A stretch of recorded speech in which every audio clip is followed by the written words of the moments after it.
our October coffee and conversations. I'm so glad to see you all. Before we get started, I want to give you some exciting information about some of the things that are happening around the Art Center. The first very exciting thing we have going on is tomorrow night. We have two speakers coming. It starts at 6:30. Both Dr. Joel Brown, who will be talking about the exhibits that are currently here, the Guatemalan dance map, and then Dr. Richard Antel, who's from Maine, will be talking to us about the mandalas and visualization. So I hope you all come out tomorrow night and enjoy that event. Then the next Sterling event that we're running is called Food as Art, and that is on October 24th, that's a Thursday. And that, come on in, and that will take place at the Entel Galleries in downtown Safety Harbor on Main Street. And we will have a couple of well-respected food chefs come and give us some demonstration about food and how they make it into an artistic creation. Because it's not all just what you eat, but what you see when you're eating. And we all want to participate in that. The Entel Gallery is a beautiful place to be, so please come and join us on October 24th. And the next big event that Sterling Society is running is we've taken over the Francis Wilson Playhouse in Clearwater for one night, and we will be the supporter of the Sugar Babies event that evening. So it'll all be Art Center people who will be attending. We welcome you all and all your friends and family and anybody else that you want to. If you haven't been to the Francis Wilson Playhouse, it is a great venue. It's a very intimate, big Broadway show place. You feel like you're in an intimate place, but you get the big Broadway show feeling. So it's a really nice place to be. The shows are always great, and we will have wine and refreshments and food at that event also. So please join up. It is Wednesday, November 13th. That's 2 weeks before Thanksgiving. So that's our next big event. And then, of course, our next set of coffee and conversations, we have December 12th. Dee Kilgo will be talking about famous painters. And November, we have Bob Quirks talking about miniature art calligraphy.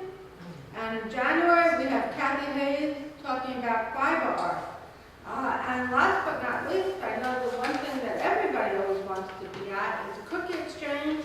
And this year, that will be on December 10th, here at 1 o'clock. So those are our future events, and I hope to see you all at all of those things. And now, without further ado, I want to introduce our speaker for today. I'm very excited because right away she and I have something in common. We're both native New Yorkers, born and bred, and so, you know, for many of you, that's also a paisan. Yah was born in the Bronx. She has a multicultural background, as many of us do, and she started out pursuing a degree in law, and like some of us, changed her mind along the way and found art more exciting to pursue. But because of her background in law, she's always had an interest in codes, manipulation, and evidence as tools, as you can see in some of her art as we go. She likes to examine deconstruction and reconstruction, the intersections between race, culture, language, sexuality, and identity. So, without further ado, I give you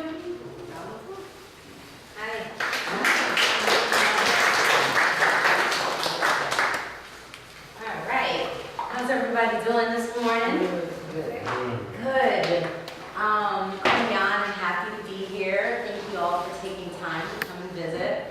I'll be giving a semi-structured presentation, but please feel free to stop and ask me any questions as I go along. I should mention I was born in Bronx, New York, as a first-generation American. My parents are Chinese Jamaican, so it's been quite a journey, and you'll see that reflected in my work, my multicultural diversity. My family moved to South Florida, and I was really raised in Fort Lauderdale. After graduating from University of Florida Law School, I found myself in the cold weather of the nation's capital practicing law, all the while painting. What brings us to art? For all of us, it's different reasons and different inspirations. For me, it's who I am. My mother, who was a second grade teacher, will tell you I borrowed her markers and crayons and was making masterpieces on her closet walls and hallways from a very early age. I've always been a very spiritual artist, and then I became a lawyer. After about 5 years of practicing law and selling paintings out of my office, I decided to go ahead and get my master's in fine arts. Even though I have a very classical, or some would call formal academic art training, in other words, I can replicate anything I visually see, as reflected in some of my earlier pieces.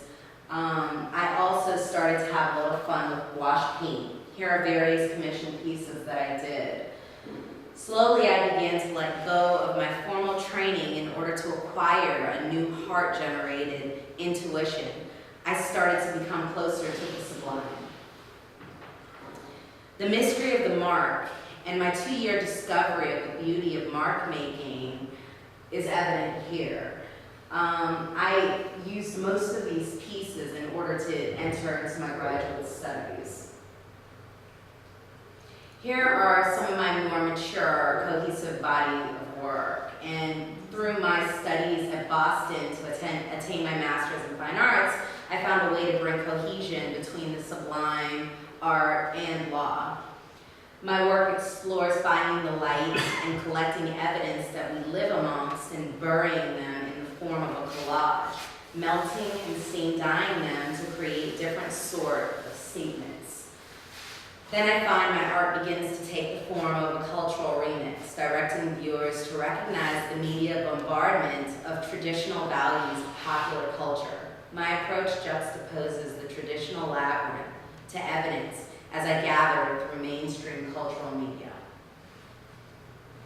My grandfather, John Dunkley, laid an invisible genetic foundation. He's described by Guggenheim Fellow Couture as Jamaica's first and finest intuitive painter. My desire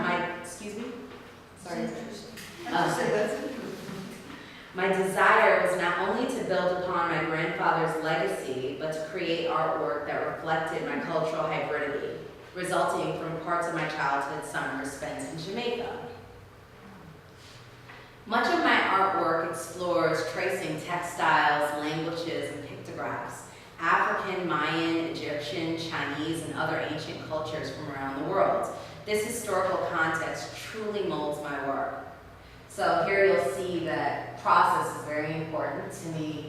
You'll see I start introducing thread up top. You'll see that I'm working coffee grounds through canvas and approaching the canvas more as a fabric.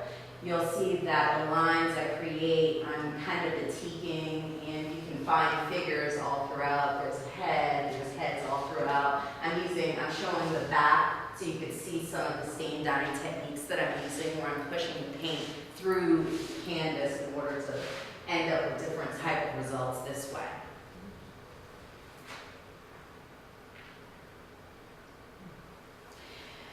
Fusing these sources into my paintings, I suggest the peaceful coexistence of these indigenous traditions. Without hesitation, I incorporated intersections to my heritage, thus exhuming Pablo Picasso.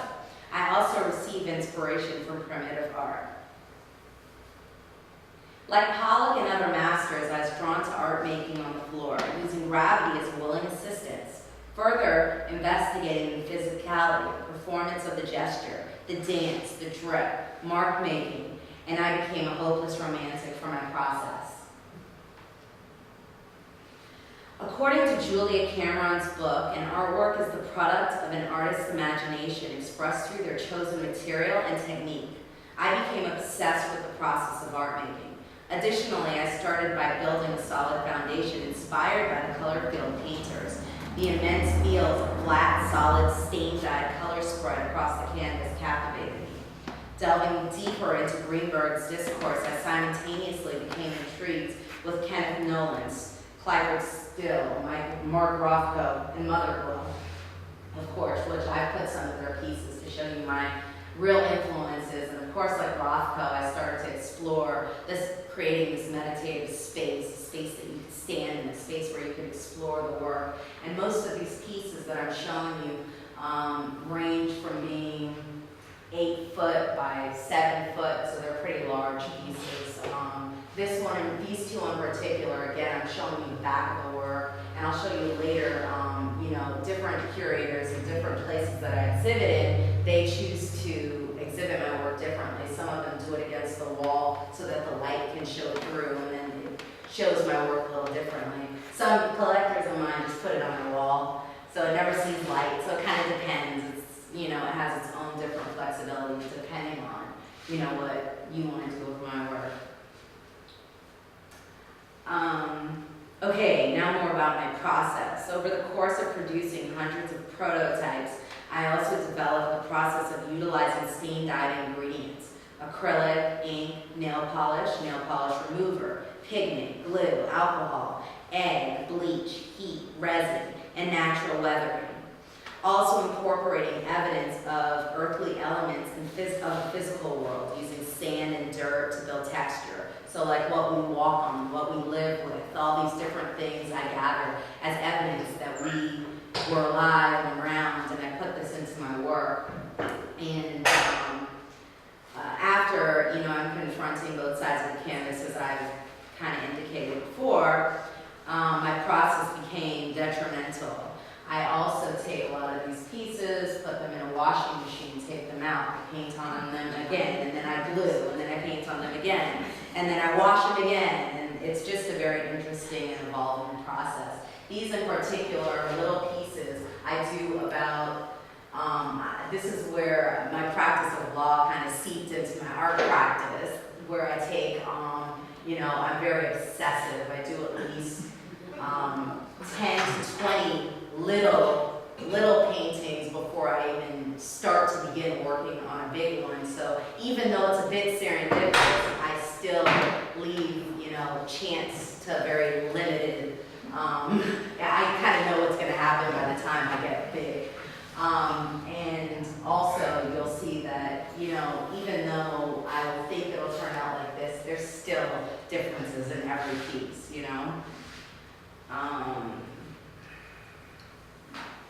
Some of my artwork introduces elements of light, illuminating certain compositional forms from behind the canvas. I trace the natural progress in history of abstraction toward light, from Impressionism to current-day structural luminism, reflecting and referencing with Dan Flavin, James Turrell, Robin Irwin. James Turrell is one of my mentors, too. When I lived in Texas, he mentored me on how to shine light with these pieces and make them work. My pictographs divine glow began to suggest metaphorical as well as physical luminosity. Another experience that impacted my art making was a burglary of my house on October 17, 2011. I was doubly victimized by the social and legal dynamics surrounding theft and consumerism. The evils of the commodity-driven world intruded upon my life. This experience would force me to re-examine my practices and belief. On October 20th through December 3rd, because of the damage from my burglary, we lived at a hotel, away from my house and unfortunately my studio. During this time, I taught myself how to sew. Through the push and pull process, sewing created empowerment. Puncturing the canvas allowed me to push out frustrations, while pulling the thread created an avenue of rebuilding, manifesting the possibilities through the deconstruction. It was through the learning of this skill that I personally experienced the forgiving nature inherent in needlework as articulated by Louise Bourgeois.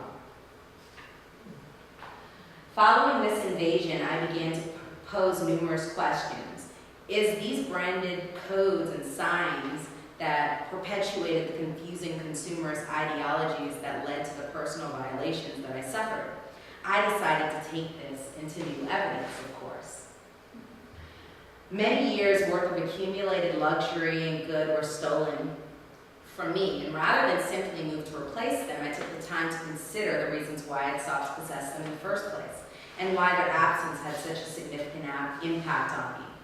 Through donations, I began to disassemble name brand items and carefully piecing them back together into new forms, thereby creating new meanings. My work and my cultural heritage, for that matter, is mutually influenced by my music. In my childhood home, Jamaica, my godfather and my uncle is a world-renowned drummer within the band Third World. My experience with his music over my lifetime would open my eyes to collage inherent within music. I'm not sure how this is going to play. Uh-oh.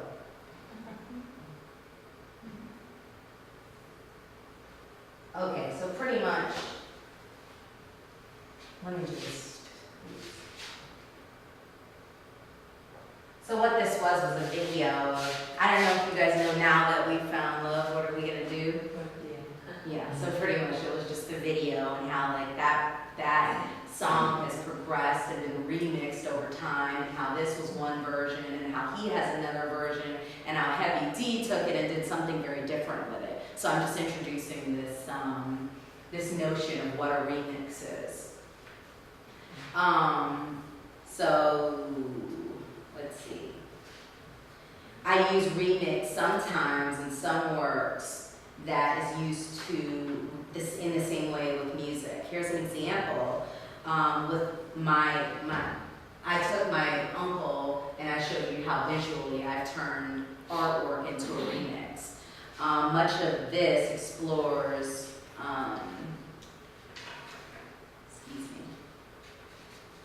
visual sampling, or the remix, which is one of my techniques in gathering evidence. This evolution of borrowing style and technique is demonstrated in this picture, in this painting. Here I present a banter of luxury, literally tearing sought-after dreams apart. I decided to renegotiate the relationship that I had with materialism and synthesize a new message. We were bombarded with symbolic and consumerist ideologies. I wanted to regenerate these visual signifiers of conspicuousness into my artwork, leading viewers to recognize how the media bombards traditional values with popular culture. Desires, status, envy, objectification, branding are all elements of this gilded value that I seek or sought after to deconstruct. I found the collage medium to be a useful form of remixing. Collage practices of Picasso, Hawk, Baird, and other collage artists laid the conceptual groundwork from which I captured.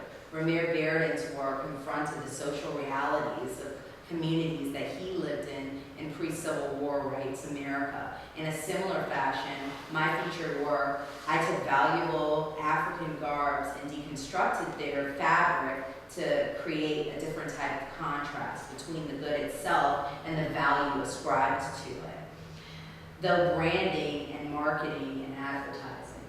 So that's what this is kind of comparing. My collage evidence also contains many sources, including Facebook posts, Instagram, Twitter, as well as mass media and celebrity culture. My process visually entraps these celebrities in a never-ending jail sentence. The underlying goal was to use the images that focus upon the frozen or suspended moments and try to interrupt the message of the media in order to prompt viewers to pause. And in this particular picture, you'll see me with another one of my mentors, Mark Bradford, and he is giving me different approaches of approaching a large piece and making it look like one brushstroke.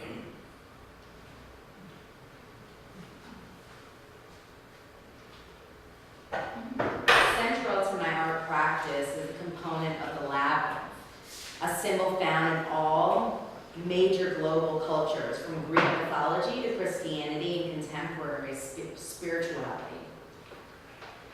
Historically, the labyrinth serves as a group of meandering passageways offering a highly focused allegorical sojourn.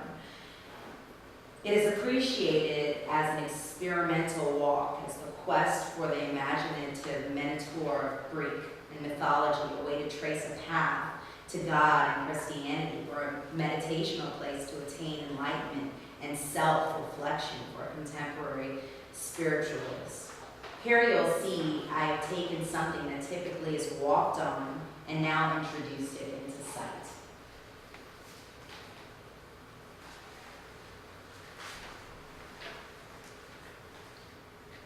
All my work poses important questions, but I think one of the most important is what might be a universal language. My labyrinths, as well as being recognized as a symbolic system, is also a self-perpetuating feedback loop that, while ancient in design, also serves the purpose of mirroring the complexity and cyclical nature of modern society. America is a culmination of diverse and transplanted cultures. These works right now, one of them is in New York in a library, and this one is in Boston. So these are some of my biggest pieces that I did. And what I'm kind of talking about here, you have adorned, beautiful women that are used to fill one of the most iconic Statue of Liberty, and demonstrating the struggle of a diverse woman to find an identity within a rigid cultural definition and symbols. These sexy decoys filling the lines of the Statue of Liberty's silhouette exhibits the way in which consumer culture objectifies and commodifies otherwise respectable beings, including those seemingly larger than life, these celebrities. These women looking open for business are still guarded by these fantastic labels and the labyrinth. My other piece that I mentioned before, Bye Bye Jamaica, explores female sexuality as it relates to consumer culture, but also through an image of the Arawak Indian, which is the first inhabitant of Jamaica that was killed off by colonizers, addressing the role of conspicuous consumption in America. I have intentionally stopped the labyrinth and have glitter eating away at it. The bling has a role in culture that compromises the walls of the labyrinth, and in substance eroding the country itself. How large are those pieces and how are they displayed? This one is on a wall, and they stretched it to one line. They've taken a line and actually hung it up through 4 different loops. So they stretched it, and it sits back on the wall. And this piece is about 120 inches by 78 inches. So, and then, thank you, I appreciate it. I consider myself lucky to have exhibited all over the country, Dubai, the Caribbean, Congo, Africa, Jamaica, of course, and many more.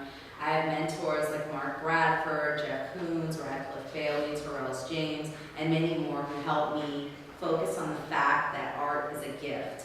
And I feel blessed to be able to practice my true love of art and to share my practice with you today. I'd like to open up the floor for discussion, and I first ask if anybody could identify anything that I painted, or if you have any questions, I'd love to answer. Yes? Question about the small pieces that you did while exploring process. Did you keep notes? Yes, absolutely.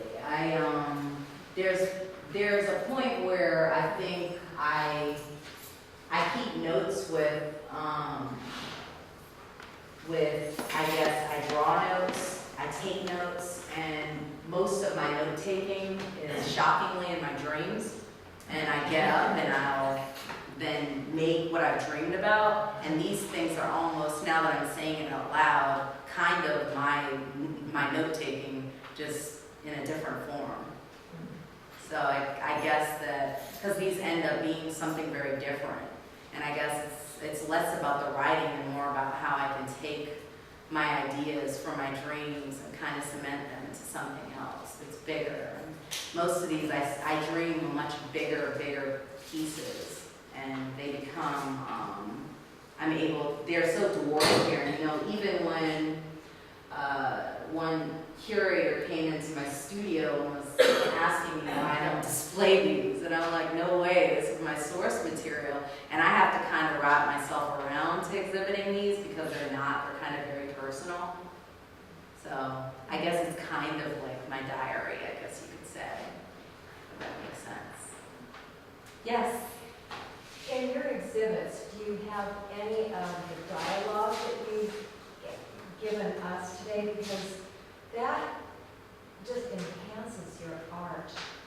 Your writing is beautiful, and the descriptive words are just, they deepen your art. So I don't know if you include any of that with your art on the walls next to it, but if you don't, I think it'd be wonderful if you did. Thank you, I really appreciate that. There is, I was speaking earlier about how some of my artwork actually has my color truth inside of it, embedded into the work.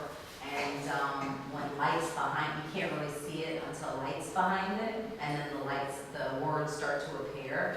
But that's another thing that I guess I should consider, because I don't really, you know, in my art talks, I guess is when mostly get kind of etched into my mind, my artwork. But, you know, it kind of presents, I think, differently to everyone. Sometimes I think that when I talk about my art, I'm giving away a little bit too much.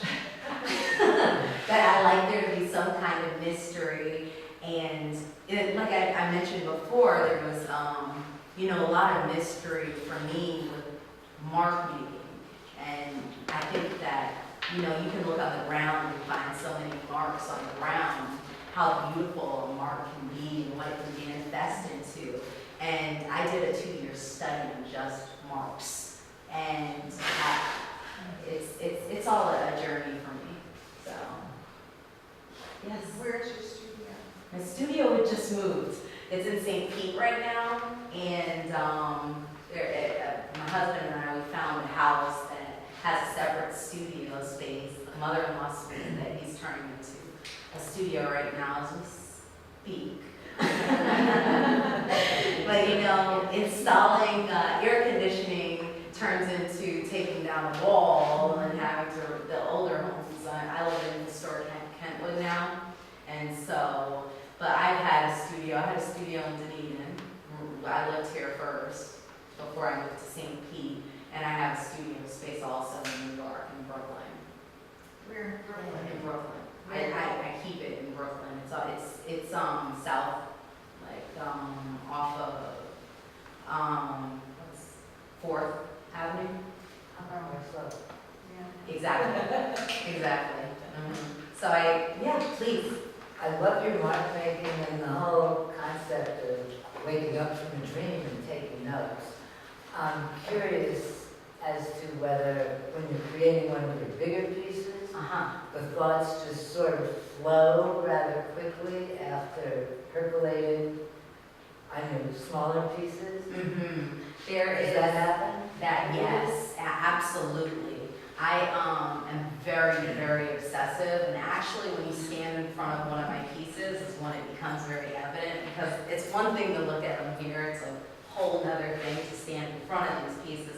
And it's actually really interesting to ask that, because on a side note, whenever someone, and this also has to do with the information I give people, when people automatically walk up to my work, they do not think a woman has created it. Because it's massive, like it's big, and they just automatically, you know, think when you see me, I'm this little thing, there's no way, but that's why that's part of it. But in my process, I mean, that's the reason why I think I needed to have my studio on property, because I literally get up at 2 o'clock in the morning morning, and I will start just creating. And then after doing 3, 4, 5, 6, 7, and obsessing over these for weeks, this one to get it perfect, I'm like, okay, ready for the big one. And then I take out the big one, and then I just go for it. And it does become this very spiritual process where I'm not sometimes even involved because it's grueling work. People always ask, oh, it's so nice, you're an artist, and it's hard work. It kills me, it hurts it's intense, it's hard, and I feel like I have a vision and I'm trying to get across, and you're right, it just becomes this very spiritual, and I'm not even there sometimes. I know what's about to happen, but and I think I try to control it. That's why I do so many prototypes beforehand, but by the time I get to the work itself, exactly. But it shows. Thank you. It's like a puzzle. There's a directness in the larger pieces that sort of reflects how much is behind it. Yeah, and the hardest part about doing large pieces is making it look one stroke. And it's a difficult process to make it, to get all of it even. It takes a while, but it all does come together. And that's when you get the reward for being an artist. Any other questions? Did you participate in the second Saturday thing? I just got here. Oh, okay. Everyone's pulling me in different directions, and it is fantastic. Saturday night? I know. I'm too excited about it. There's so much to do in the art, world down here, and I started to get involved because I live very close to, Dunedin at first, and now that I but I'm still going to be teaching classes here. So. So, yes. When I first saw your work online and today, I thought you were working from a piece of fabric that you then illuminated with something because it's so structured underneath. But now I realize that you kind of did this elaborate thing that in your mind I think represents the structure but the cohesiveness of the modern society. I think it's unique. Yeah, absolutely. And it, so your explanation helps really illuminate what is happening in your art. And I appreciated what you commented on too. So you do the whole thing. You're not picking a piece of fabric and painting on it or something. No, I do everything. I batik. I start from the very scratch, and I work through every part of it. And I'm very neurotic about even what I use. And it's funny that you say that, you thought it was fabric, because even though I use both fabric and canvas, I approach canvas like it's fabric, because I stain dye it. I wash it. I put it through a washing machine. Then I put it outside, and I let it sit outside so that it can work itself with nature. Then I bring it back inside and I paint. And I promise you, this stuff does not smell. People ask me, does it smell? I'm like, no, it doesn't smell. But you're right. It's all a process, and I also find that as free as I want to be, and as free spirit as I want to be, and as much as I want to say I reject the practice of law, the organization finds itself right back in my work, and like my father, he's an engineer, and he's like always all impressed with my work because of the straight lines and the straight edges. And I was like, that's the last thing I want to hear, that there's order in my work, but it can't even help itself. But you're pulling out what's inside of you, and you can't Help it. you can't help that law background, that structure, because that's part of you, even though you're freeing yourself up to be creative about it. Absolutely. So you're representing the real you, I think. Absolutely. No, it's true. And it's quite liberating to be at a place where I can do that. And actually, with respect to light, there's 2 different ways that it operates in my work. Some of them actually have lighting that I embed in the work that gets turned on. So like some of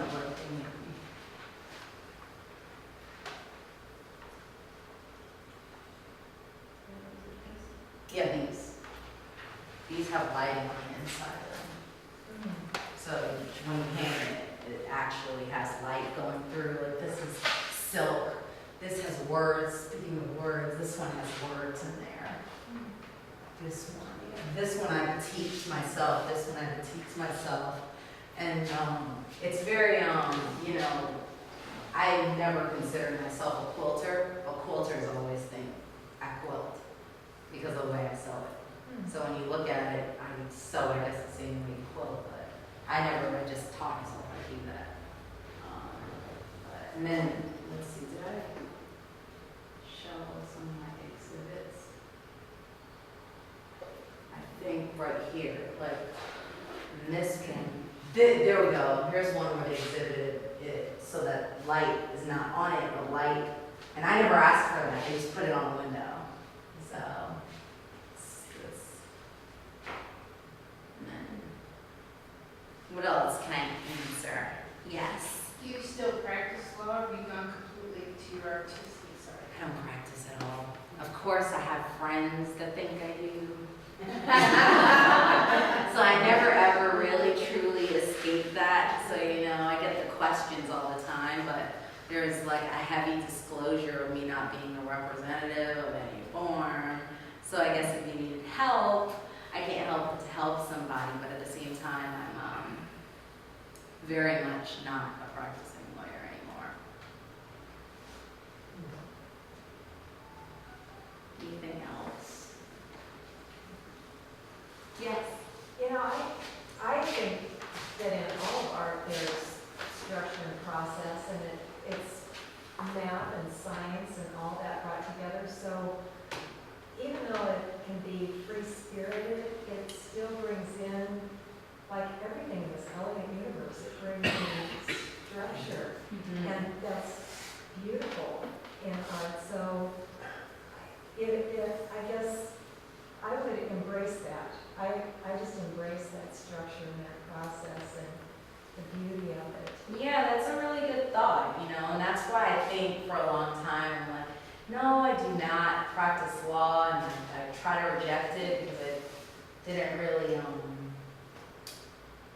put simply, and for lack of better words, like the practice of law. I was a corporate litigator, and we represented the Amazon, and I worked for a big firm, and, you know, it was just not me, put simply, but there is just the nature of it that I feel I had to go through in my path in order to bring something much bolder and stronger to my art practice. So I do not by any means turn my back on it, because I think it makes my work that much more creative, that much more powerful.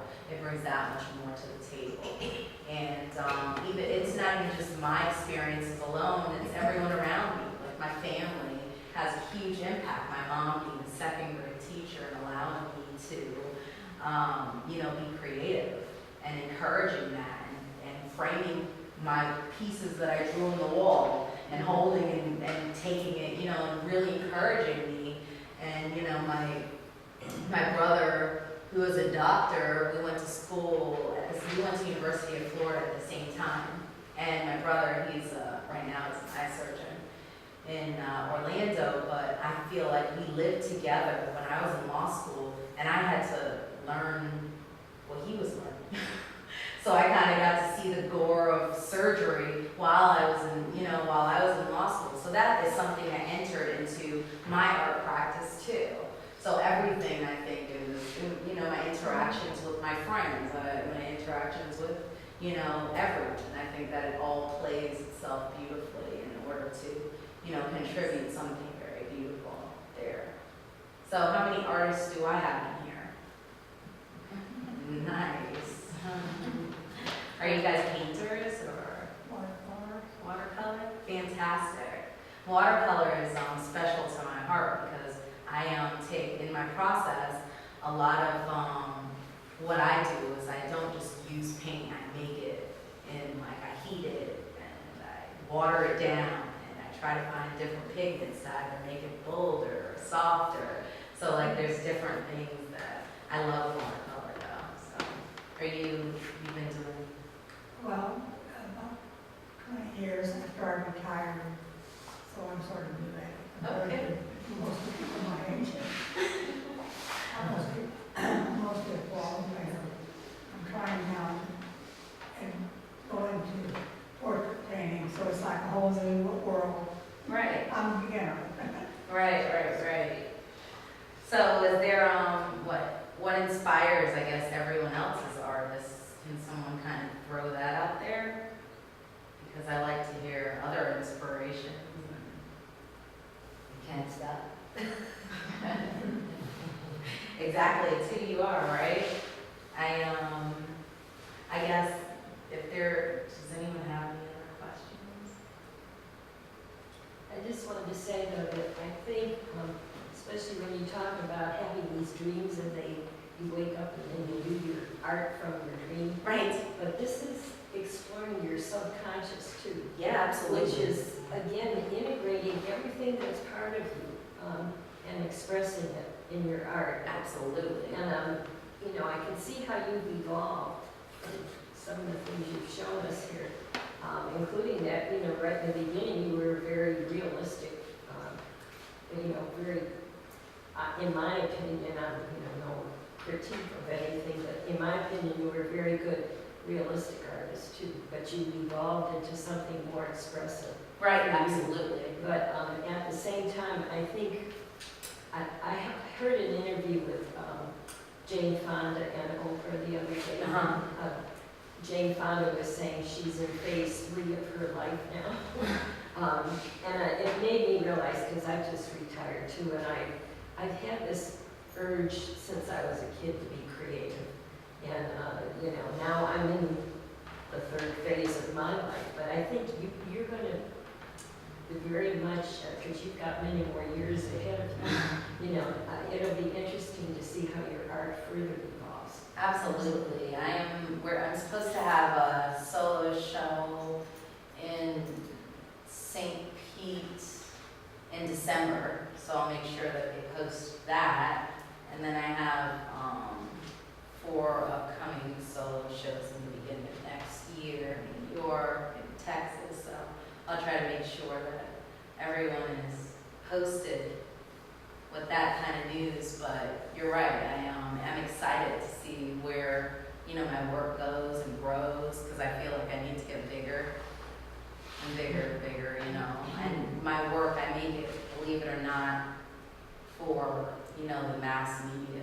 Like I rather to push a message to many people, and to create this type of spiritual place where you don't really have to reflect so much on my piece, but more about humanity or walk in life. What we're putting forward in life, what we can take back, how we can become better, how we can find similar stances towards being more like each other versus different from each other. So like that's a different type of exploration too, but it's kind of where my work is heading. But thank you for acknowledging that. That's something that's important to me. Yes. That painting that you showed was it your grandfather? Yeah, my grandfather, John Dunkley, this particular piece actually, this is, here we go. This particular piece actually sold in auction for $11 million in Oh my gosh. He's a famous artist. You guys should look him up, John Dunkley. He's very famous. Huh? What does the rabbit signify down here in the corner? Unfortunately, if I was to tell you this, I'm just going to tell you the truth. I'd be totally making it up. I died before. But I think if I had to give you my rendition of it, it has to do with probably, given Jamaica is such a bright place, and this is such a dark picture, I think that he might have been hiding from something, or something was bothering him, something was perplexing. There's a little crab down there. Yeah, right. Oh, I love that. Mhm. There's the bananas for Jamaica there too. If you guys ever do go to Jamaica, there is a museum there that has his work in there. Also, his work is in New York right now, Bronx Museum, Queens Museum. They have it collected there. Fortunate for me and my brother, who will be 5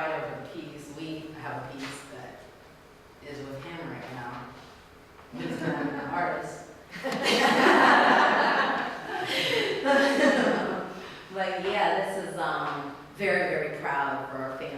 We're very proud to have the legacy of him existing. And you know, it's interesting, even though my dad is an engineer, he could draw anything too. So it's very much on my dad's side. But you know, that John, Such an interesting piece. isn't it? The more you study it, the more you see. It almost is that a large piece too, that it's a real. This large one? thing, or- Oh no, this are like this small. You know what I mean? He has nothing really big. And he did also a lot of wooden sculptural work. Yeah. So.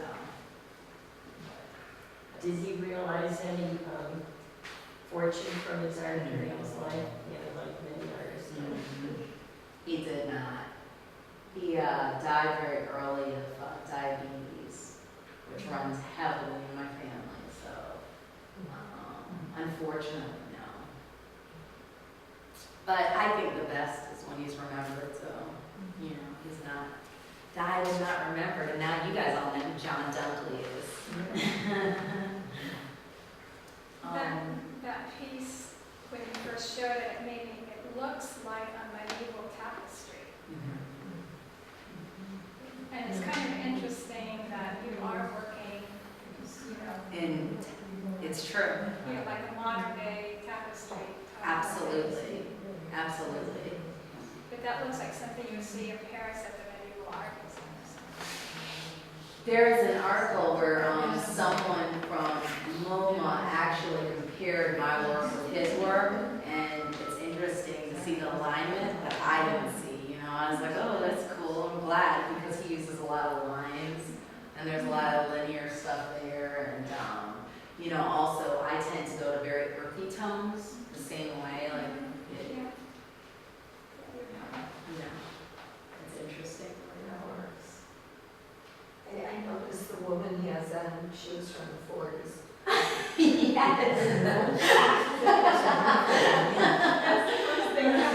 Leave it to us to find out about the shoes.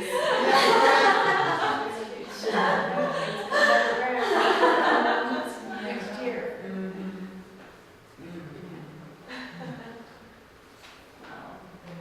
She must be feeding the fish or something, and all these fish gathered down here.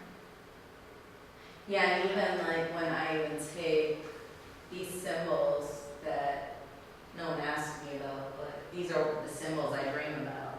I don't know, I haven't decoded what it means, or I just have millions of them.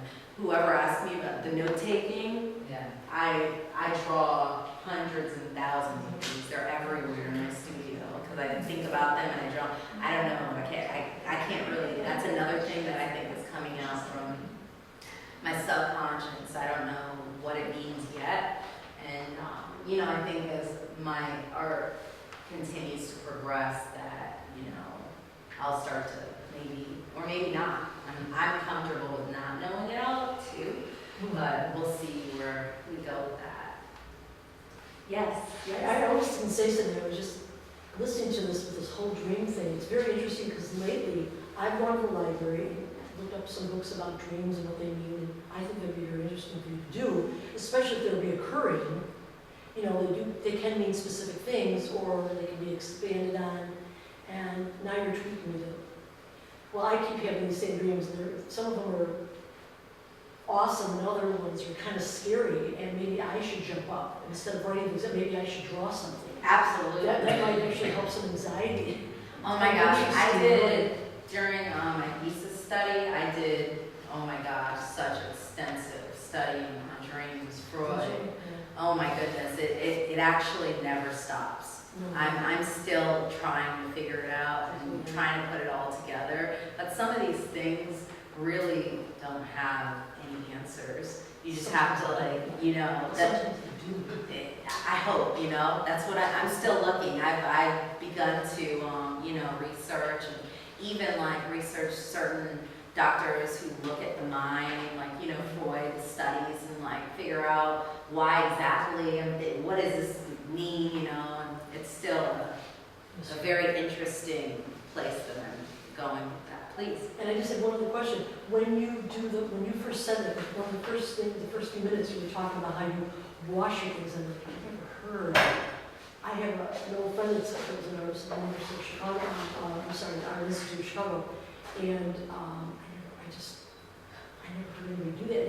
Is there one reason for it, or is there multiple? Are you washing some things away? I think that it has- for like a step process, like you just colors and stuff. I think it has duplicitous meanings. I think that I really like the effect of building and then taking away, marking and taking away. And I think that also, some of my mentors have, asked me, why don't I take away that? And it's too easy for me to just erase or lift it off. And it creates something so different when you throw this big thing and start to treat it like a sheet that you sleep on, that you're washing away your dirt, and then you start over again, and then it just creates so many different layers, such different texture. The fabric, when the paint starts to drip and it meets water and detergent, it just does something so explosive. It's very, very different. Are you using oil? I use oil, I use acrylic, I use all different things. In a lot of cases, I take a pot very similar. I got this idea from Morocco. I take a pot and I actually heat wax, I heat oil, I put pigment in there, I put dirt in there, I put whatever it takes in order to, and some of it works, some of it doesn't. That's why I do so many different prototypes, because you're able to just gain such a different texture with different, you have the ability to push and pull back. That's what I find. It's an interesting process. Yes? When you wash these, are you hand washing them? No, I put it in a washing machine.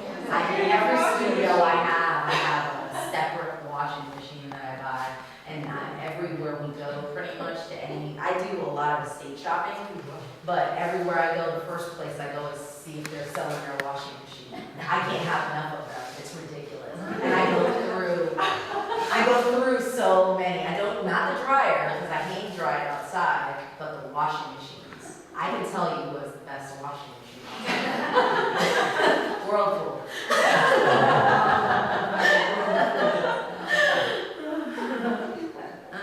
I think, yeah. In your class that you instruct, what is the finished product that comes out of the class? It depends on what I'm teaching. So, for instance, collage is one that I teach, and a lot of it depends on the angle and what people want to learn. There's the historical aspect of it, where I can teach you to do different, products that were done over abstract expressionists, and what different artists did, and how they approached it. And, what you're looking for is pretty much at the end of the day where I go with it. With every single person, believe it or not, it's easy to assess that, because you just figure out what is it that you want to look at, and I think everyone can accomplish that. It just takes a little bit of work, time, effort, but at the same time, as long as you find this place of where you're making this product and you know that it's yours / it's going to be loved by somebody else's eyes. I know that sounds so utopian, but it's just the way I think. But yeah. So it's a combination of a bunch of different things. I think you were going to ask me a question, right? Yeah, my image of these pieces they seem to be elements from crop circles. Oh, yes. I hear that a lot. I hear it a lot. So, yeah, that's always interesting, where things in your subconscious come through, and they can remind you of different things, pictograms from space. Absolutely. And I picture myself flying and looking down, and I also picture myself lying down and looking up. So it's two different versions of, reality in my dreams that happen. And I see these, I always tell people when I close my, they're like, how do you see it? Do you see it in color? Or do you see it in black and white? And the truth be told, I see it when I close my eyes, like if someone was to put a light in your eye, and you close your eye and open it, and you still see the imprint. That's how I see it in my dreams. And then I get up and I draw it, and I get up and I draw it over and over, and they become different. And sometimes they'll see 3 of them, sometimes they'll see 4 of them, sometimes they'll see them on top of each other, sometimes they separate from each other. It's interesting. And, you know, it's all, you know, and nothing traumatizing has really happened in my life. Like really, it's just the truth. I have not had like a traumatic event where I like see, that's why I'm being realistic with that too, where I'm not really sure. Maybe it's me running away from the law.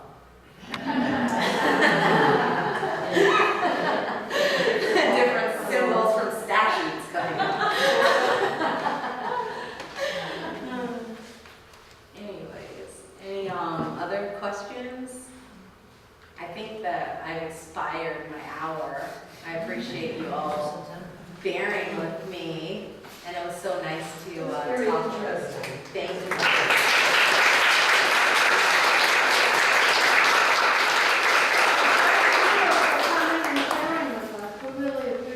Oh, it's my pleasure.